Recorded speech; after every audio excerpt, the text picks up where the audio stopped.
अच्छा राना साहब, एक तासुर दिया जा रहा था जब पिछली दफा आसिफ अली जरदारी साहब कोर्ट में आए तो एक तासुर दिया जा रहा था कि शायद इसमें आसिफ अली जरदारी साहब जो हैं वो डायरेक्ट इन्वॉल्व नहीं है, बल्कि फरियाल तालपुर साहिबा का बहुत जिक्र हो रहा था। तो कुछ इस तरह आपको लगता है कि कहीं ना कहीं कोई बचत हो जाएगी आसिफ अली जरदारी साहब की? क्योंकि हमने देखा कि जब पिछली दफा वो हाजिर हुए थे तो बड़ी एसी बंद जो गाड़ियां हैं एसी वाली वहां पर मौजूद थी, बड़ी नफरी थी पुलिस वालों की। तो इस दफा क्या खबरें क्या है, बेसिकली अंदर की खबर बताएं ना आप।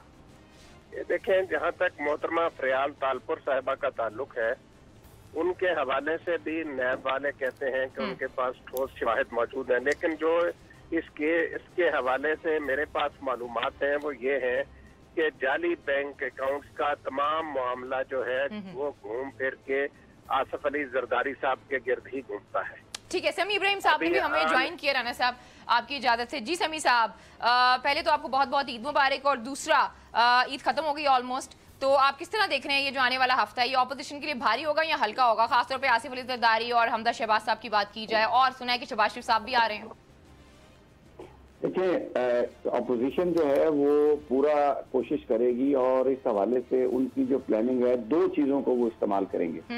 एक तो उसमें जो वकला है, वो जो रेफरेंसेस का मामला है, उसमें सुप्रीम कोर्ट बार एसोसिएशन उसको लीड करेगी, उनके अपने साथी, और दूसरी बाद में उस पर वो कोई जलसा जुलूस करने की कोशिश करेंगे। और इसमें एक ये चीज हो सकती है, अभी भी हो सकती है, या अगले चंद दिनों में जैसे ये मोमेंटम ये पकड़ेगी, या जो अपोजिशन की ख्वाहिश है कि मौलाना फजलुर रहमान जो है, उनकी जो स्ट्रेंथ है, जो मदारिस हैं, उनके जो बच्चे हैं, वो आके इस्लामाबाद में एक भरपूर अपनी ताकत का इजहार करेंगे।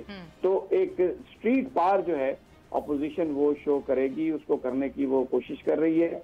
और इसमें जो शहबाज शरीफ साहब हैं वो इस सारी चीज को बूस्ट अप करने के लिए आ रहे हैं। मरियम नवाज भी इसमें सामने आएंगी।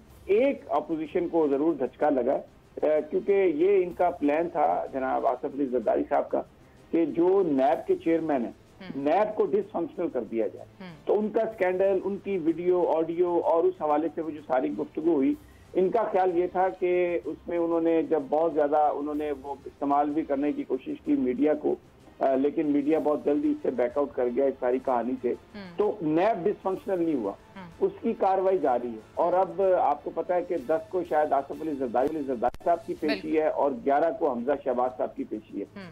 तो आसिफ अली जरदारी साहब के मामले में तो सारे जो दलाइल है वो हो चुके हैं। ये तो अब घंटा सवा की सारी बात है कि उसके बाद अदालत फैसला सुना भी सकती है, अदालत फैसला रिजर्व भी कर सकती है।